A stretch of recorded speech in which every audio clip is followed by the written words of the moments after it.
We have an intro video now. Look How at that. cool is that? We are official. We are official, and we have a guest, and we have a great show, and we have beer, and we have some awesome topics, and you guys have found the Pints and Profits show live and direct. I am Dennis, the Free King Flipper. My glass is empty. I'm going to fix that in a second, but let me introduce everybody here in the panel. Tara, sell trash, get money. I think last time you were on, I said sell money. No, everybody gets it wrong. Get trash, sell money. I think I said. Yeah. That doesn't make any sense. What makes sense is sell trash, get money. Firm believer. You do it every single time I turn to your page. Some of the stuff you find in the trash amazes me and inspires me. We also have another host over here back again. Give me a little bit of something there. Guys, Scott here, Fisher Flips. Welcome back to another great week. So let's pour that and get into it. Hell yeah. Tara, you want to say hello to anybody or introduce yourself? Tara, sell trash, get money on Instagram. And Hell yeah. I don't know, I did have YouTube on, but it was echoing, so I just turned it off. So I don't know if anybody's on here that I know, but hello if I know you. We'll find out. Let me see here. The chat, we can have the chat up. Can you guys see the chat? I can. Can you do it as mute? It should be on the side there. Oh, of us. Right? Can you go down the bottom right and tap something into the There's someone comments? rise and grind. Rise and grind, back again. What's going on? All right, Dennis, you want to hit it off? What are we talking about today? Today is something that I don't really hear a lot of resellers talking about. A few topics, specifically future. We're going to be talking about the future, not the future of reselling, the future of your reselling business. And I don't really hear a lot about that. I always see stuff like, this is what I found today. And, you know, this is what is going well for me. And this is what I'm going to do. And what about 5 years from now? What about 10 years from now? What about, you know, you're coming up maybe on 10 years. Are you going to be doing this? So I guess my first question to the panel is, what do you do to increase the longevity of your business? Is there anything that you're planning on doing? What do you do on a daily basis? Just so your business goes for that 1 year down the road, 2 years down the road, 5 years down the road. Do you even think of it? Or are you just completely day to day, take what you can and do it with what you can? Or do you have any ideas, thoughts, or plans for the future? I'll go first. Yeah. It's definitely one of those things I think of. Like, am I going to be reselling when I'm 65, 70 years old? I don't know. I don't know what the landscape's going to be for reselling. I can see myself still doing it, you know, when I'm old and decrepit, right? Sure. To a certain extent. But I don't know. The landscape has changed so much within the past 4 to 5 years. Who knows what it's going to be in 10 years, 15 years. I don't know. Right. But I can definitely see myself still doing it to a capacity. But do you do anything specific to plan for those years, or just keeping up on like current trends or the market? Stuff we sold last year isn't selling this year. Yeah. And it's just kind of keeping ahead of the curve. And so that's all I can do. Sourcing better, finding contacts, you know, whatever it may be. That's all I can think of right now. I'm not thinking long term. I'm honestly just thinking like what the next year is going to bring, and then just keep go with that. Sell trash. What do you got? I feel like I will continue to resell. I don't know how much of a part AI is going to play in all this because I've been resistant to it, but I think I'm going to start another store that is just ephemera, and it's going to be strictly AI. Like I'm talking, I'm going to have a stack of postcards that are, you know, the divided back, scan those through, have AI do it and everything, and just see what goes on with this. But like just that's going to be my trial. Long term, I could see myself possibly getting into doing estate sales. I did think about that years ago, but then I decided not to because of the whole customer service aspect that I'm not into that. But that is something that is easy to make money at. Yeah, I agree. But yeah, I mean, like, it's still like comping constantly because yes, like you said, the things that sold last year aren't selling this year. Things that I've had for 2 years are finally selling. Mr. Christmas Nutcracker, the plastic one that, has the different stages on it. I sold that last year for probably $250. This year it's going for close to $400, but I mean, I just wanted to get my money then. I don't want to sit on stuff. You just never know what the hot thing's going to be. So I don't know. Comping's very important to me.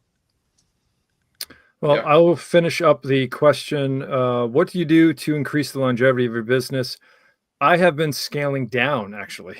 I have not been expanding too rapidly or getting too busy or buying too much junky junk. I've been getting very specific on what I'm looking for.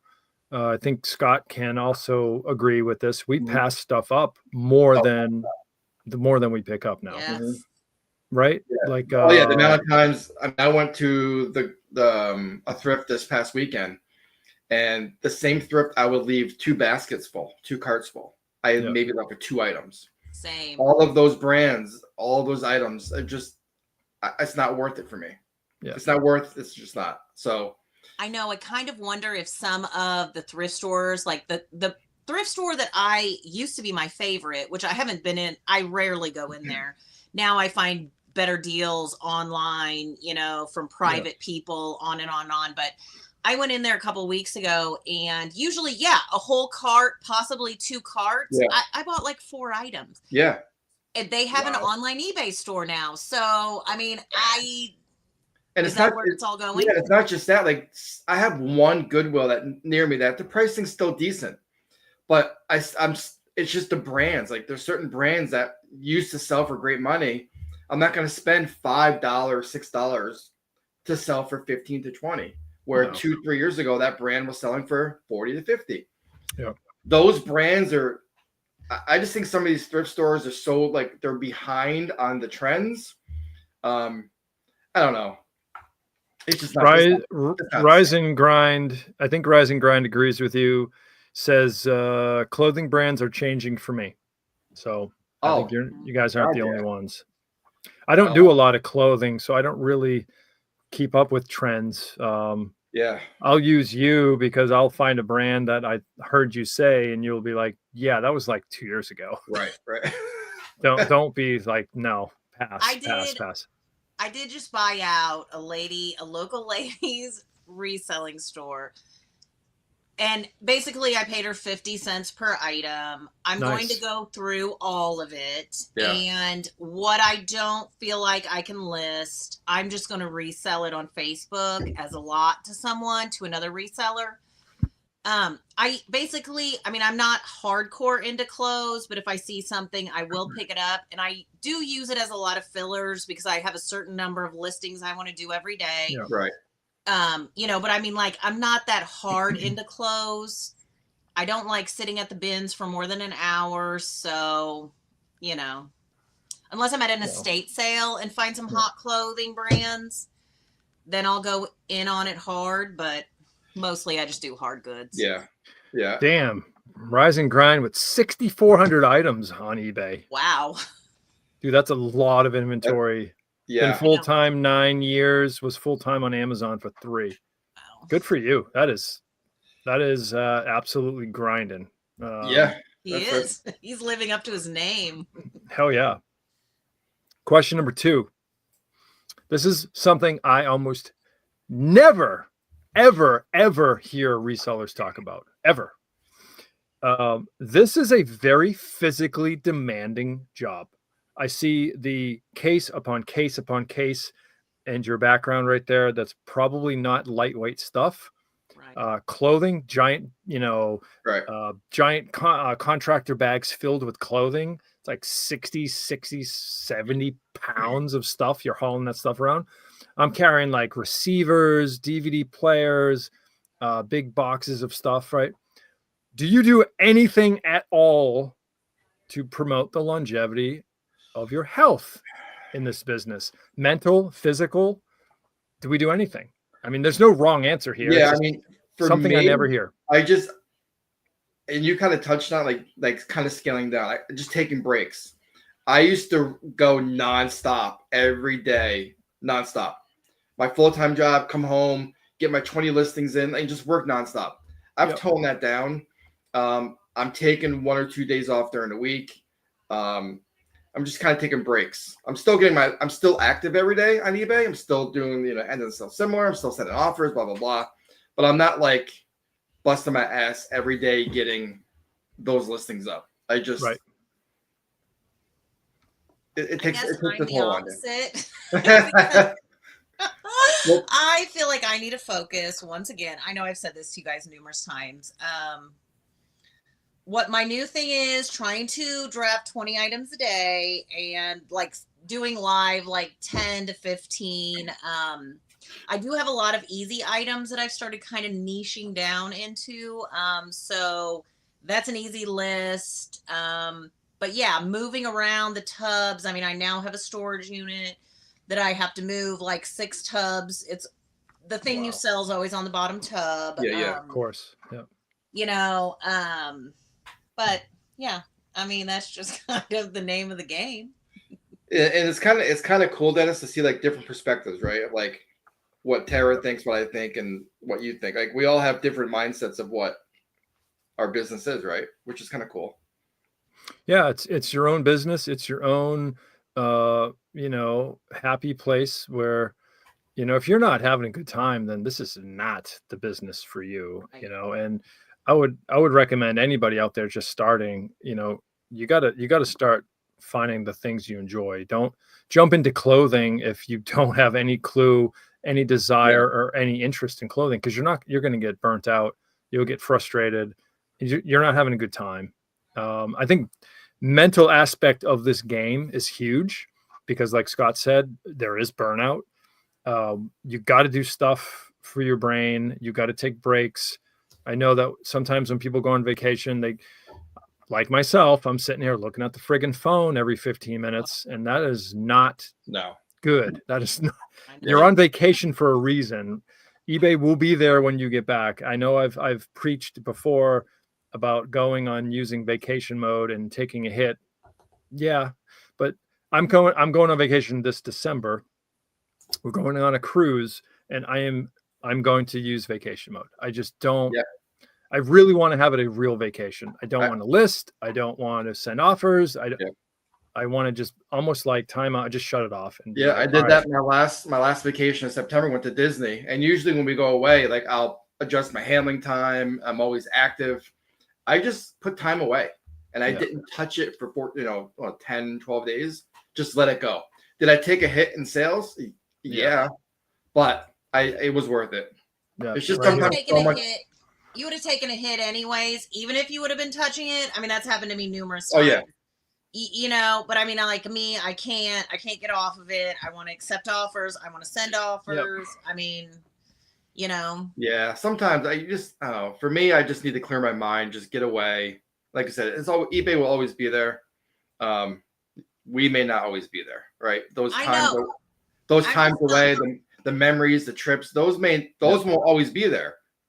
You have to enjoy that time.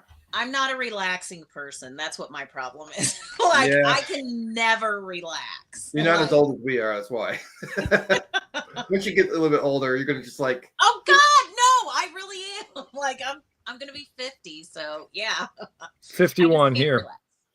All right, Dennis. Rising Grind's hitting a bunch of comments. Want to read those? Yeah. So first, let me grab Ren. Yeah, Ren's on.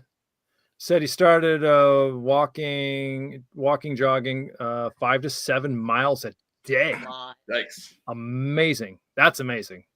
I will do like 1 or 2 loops around the neighborhood, but that's Same. only like a mile Yeah. and a half.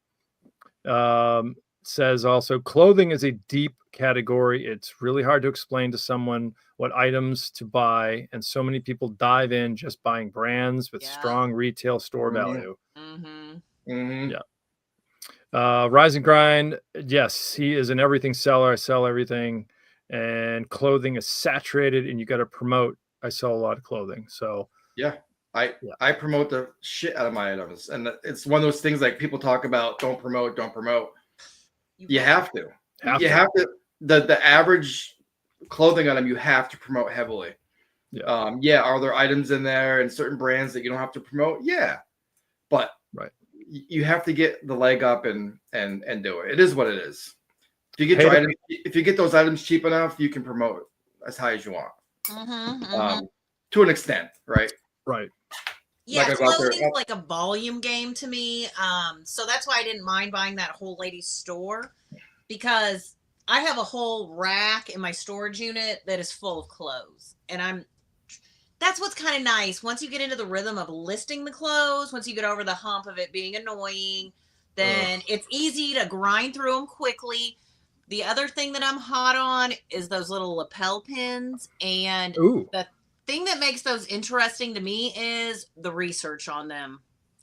I get a weird pin, I have to Google image it, and then I used to have to pull it up and see what it stands for, what it is, make the thing, and it gone. I don't know. It just kind of keeps me intrigued, and you could do, a lot of those in an hour. It's not hard because you're doing about 4 pictures of them, and then you're moving on. Now, they're not big money makers, Right. but, it's easy, and it's a filler.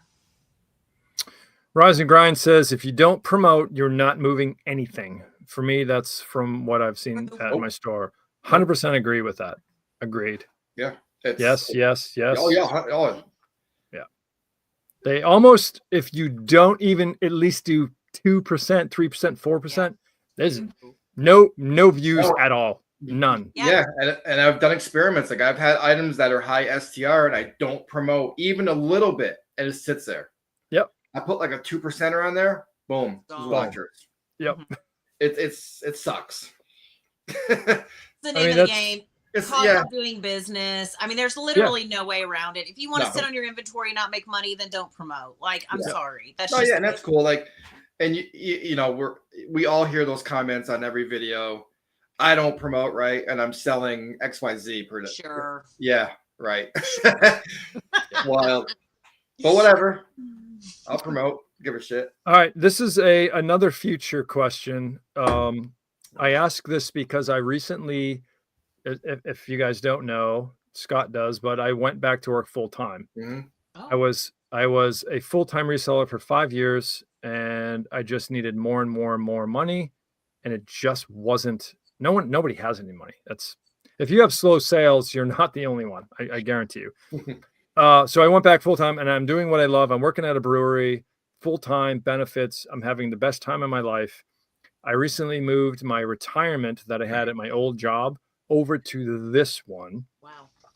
And I worked with a mutual fund investment firm, and they take everything. My current job will match whatever I put in to this thing. To what percent?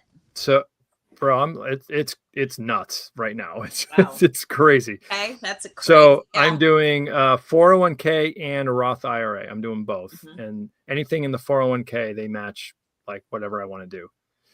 So it adds up very quickly. My question is, we're not in a very traditional, employment sort of job career. This is super, not the way it works where you have vacation time, you have sick time, you have bereavement time, you have a retirement fund set aside, you have a pension. Does anybody out there think, hey, I'm a full-time reseller, maybe I should put some money away. Maybe one of these days I'm going to quote unquote retire. Do you do or have any type of plans for retirement? Will you ever retire? Is this something that you're always going to do? And if you are going to retire, what are your plans for that? Okay, I have a 401k from my old job. I have a SEP, this, SEP, whatever it's called. You can put up to 65,000 a year, something like that into it. I mean, I don't do anything close to that. Damn. And then we also bumped up my husband's 401k just to plan for the future. I mean, I don't know when I'm going to retire. I feel like I'm somebody that's ADD. I always have to be doing something. Like I said, I can never relax. So I think that I will continue to do this, whether it be when I'm 80 years old, have an antique store, I have to be doing something. I can't just sit around and watch TV. That's just me. So I like that. Yeah. Yeah. So I may be like the oddball. So I'm screwed. I'm not gonna lie to you. I don't have like a retirement. I never had a job where there was like a pension. You're not the only one. So like my retirement is like, I have a financial planner. My nephew is a financial planner. I have some, insurance policies, blah, blah, blah. I think when I die, my wife is like going to be set forever. That's her retirement, right? But like, I don't know, dude. I don't, it's one of those things like I'm getting older and older and older. And I'm like thinking, I'm just like, I don't know. Like it's tough. You're not the only one out there. Do we have savings? Yeah, sure. But is that enough savings to retire off? No. Right. So I know once you see like those charts that say like how much you should have saved up by the amount, the age of your life, you're kind of like, no, I don't. I mean, I don't, like, in my investments and stuff. No, I don't. Like, I don't know. Yeah. And it's one of those touchy subjects, right? No one wants to talk about like money and retirement. So, but it's real. It's the facts. Like it's fun now that we're, eBay. It's like, hey, we've sent your payout. You're like, hell yeah, I can go on another week. What happens when that starts to get low, or nothing at all, or you can't physically do this job anymore? That's kind of where I'm kind of getting at. Like nobody talks about that. I know. I also like. I mean, I basically only sell on eBay. I have a little bit on Mercari. I don't really cross list, like if my eBay account gets shut down, I'm totally screwed. Like, I mean, it'll be fine, but like, what would I do? Right. It's a good, that's a good question. Yeah. Do you have a backup plan? If this just fails for some reason, the economy takes a shit, and no one's selling anything, like what's your backup plan? Well, like with Dennis, I work a full-time job. So I mean, that's my plan right now, is to continue where I'm working, and who knows how much longer. I don't know. Most of my friends at my age, they're retired or pretty damn close to retiring. Wow. You're old. I'm not at that point. So I don't know. Now you're bringing me down, Dennis. I need to Rise and Grind says he invests in crypto. I can't. I'm too scared. That's nuts. But I mean, if you know what you're doing, hell yeah, people can make great money. I'm too old to kind of too old to be doing that. I know. Too risky. Very risky. Yeah. I don't know. I'm just glad that I have something to fall back on. It's not going to pay everything. It's not, but I know. It's something. Once you start thinking about like how much property taxes are, I mean, all that kind of stuff, utilities, like how much is that going to be whenever, you know what I'm saying? 20 years from now, like it's already outrageous now. It's going to be crazy. Yeah. It's not going to work out. No, and that's why, like, I guess I'll try to do this job as long as I can, long as I physically and mentally can. Right. Because right now, like Scott, we're doing a full-time job and a half, and we still only have 40 hours, for a week. That's, we got to take some time off, and we got, he's got grandkids and I've got kids. It's just,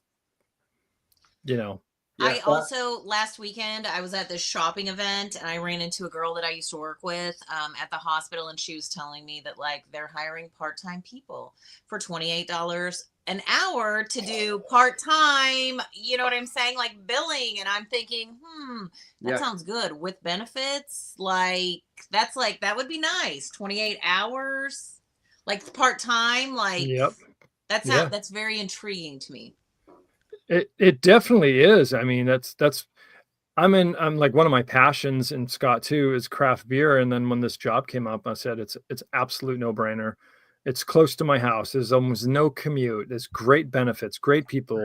I love what I'm doing, and I don't have to stress. Like, it was getting so bad where I'm like, well, what am I doing this week? Because I'm not making my, my quota, and then it was like, it's just 1 week. No worries. And then 2 weeks, and then 3 weeks, and then a month. And then I'm like, this is not sustainable. Well, I know it starts getting really discouraging because I do have goals that I want to meet for my sales. And if I don't meet them, like, I feel like, what did I do wrong? When it might not have anything to do with me. It doesn't. Might be the economy. It could be eBay. I mean, there's a lot of variables. So I mean, that's kind of a disappointing thing about having your own business. Yep. You're the only one that can celebrate victories, and it's all your fault when you fail. Yes. That's how it is. So, all right, I'm going to finish up with, we'll go around the horn. Okay. This question is for beginners, just getting into the game, seeing a whole bunch of nonsense on YouTube where you can just go out and thrift for a week and then make, $10,000 and quit your job after 2 months.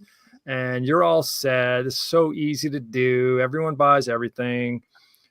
Advice for a beginner to plan for their long-term goals, their long-term financial goals, their long-term business goals. Do you have sum it up in like 2 minutes or less each person, and just give a word of advice to a beginner? I'll go. Yeah. My advice to a new beginner is stop watching social media. Yes. Plain and simple. Like, there's but us, you can watch us though. Well, like, here's the thing. Like, there's a lot of channels out there that will give do this, advice. We're just drinking beer and talking, right? Real talk. This is real talk. Yeah. There's a lot of new sellers that would just watch this content like religion and then follow what they say. And then they're in a position where they're screwed. Yeah. Like, stop watching the content. You just have to take it with a grain of salt. Yeah, it's just crazy. You see it all the time with all these new accounts showing up, and people are just falling into that trap of like listening to the bad information. Yeah. Agreed. Just do your homework, study, research. Don't spend a lot of money up front. You know what I mean? We talked last week about like the paper, like, was it, if you ever like printing out your own paper labels, remember, right? Or do you buy a Rolo? Like, don't go in and spend $300 for a printer. Don't go in and spend all this lighting and all this fancy equipment. Just learn, slowly get in there, and just take it slow. I like it. Yeah. Tara. Totally. I agree with a lot of your points. A lot of new people will overspend because they want to get those brands, because they think they're going to get that money, but every brand has high-end things that sells, and it's not every single item, but the new people don't understand that. They think, oh, this is a Ralph Lauren shirt, I'm going to get $40 for it. No, you're not. No. Like, you know what I mean? I mean, like, that is what they tell you, and people believe it. And I did some of that in the beginning too, until you learn.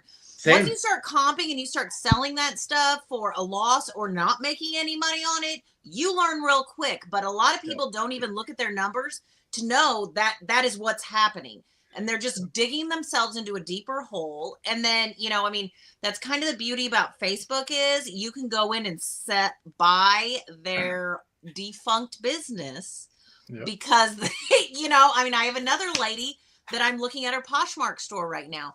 She wants to sell all of her Poshmark stuff. Like, well, I said, give me your closet name and I want to look at it because she has lost her ass on it. You know what I'm saying? Like, she's not successful and she's trying to sell her whole store. So, you know, then you can come in there and offer them pennies on the dollar for the stuff. I mean, even if I sell each item for $15, if I pay a quarter for it, that's fine with me. Like, I mean, it just depends on what your margins are. People don't understand what the margins are and what their numbers are and what the sell-through rate is to be successful. I mean, that's the main thing about being a new seller is what you really need to understand, in my opinion. Yeah, and I think like the new resellers have to like prove themselves on social media by like getting all this stuff. Look, when I picked up at the thrift today, piles of stuff, and I spent $250 on 12 items. You know what I mean? And but they have it's crazy. It's I know crazy. It's clout, internet clout. I'm not into it. I mean, it shouldn't bother me, but it pisses me off when I see it. It really does. It's like, what are you doing? I know. What are you putting $20 on a Ralph Lauren polo button up? What are you doing? I know. You'll never make it back. I kind of started just trying to, I mean, I haven't really been that active on Instagram, but instead of doing my sold items, I've been trying just to do the things that I pick up and comps on them, just to kind of give people an idea, because if you just show them what you sold something for, they're going to pay a lot for it because they don't understand. Like, I paid $5 for this, but I sold it for $40. Like they don't understand that. The new people don't anyways, but I don't know. I mean, it's not easy. It's a learning curve for sure. 100%. Yeah, I agree. My advice would be do not jump out after 3 months and quit your job. No. That is just absolutely insane. Let your business grow to the point where you're making more money week after month after whatever than your other job. And you've already reached that point where you don't have enough more, time in the day where you're making so much money on reselling that your full-time job is like taking a backseat. Then think about it, and then also what happens if this doesn't work? Like, have a backup plan. Can you get your job back? Can you get another job?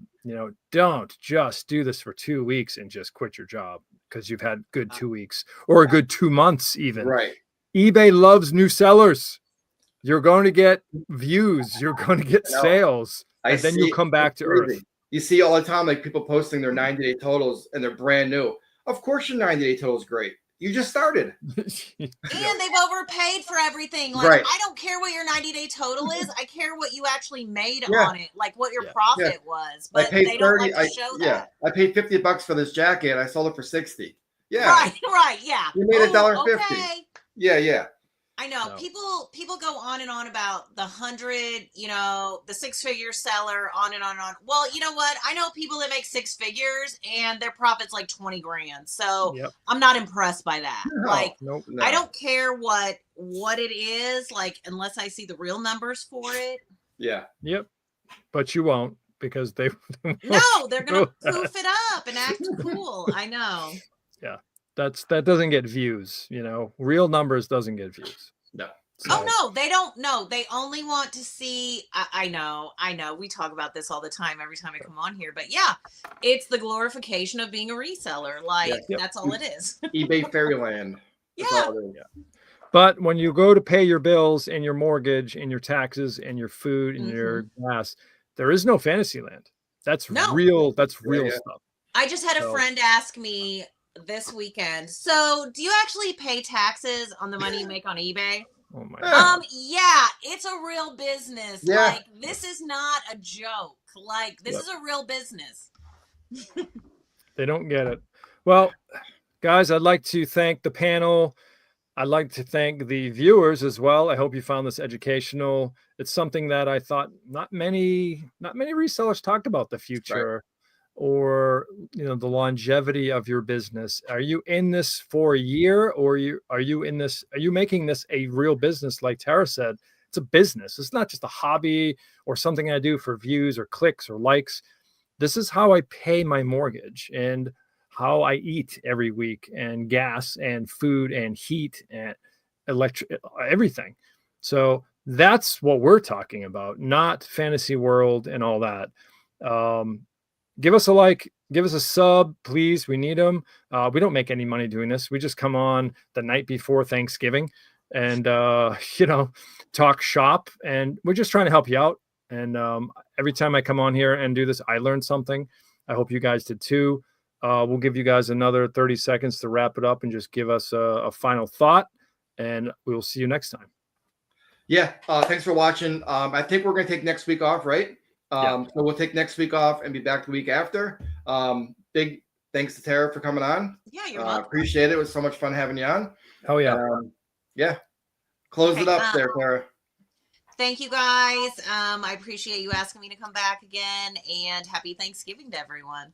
And I hope everyone gets good sales, even though Black Friday is usually horrible sales for me because everybody's shopping online. But, hopefully it'll pick up in the first week of December.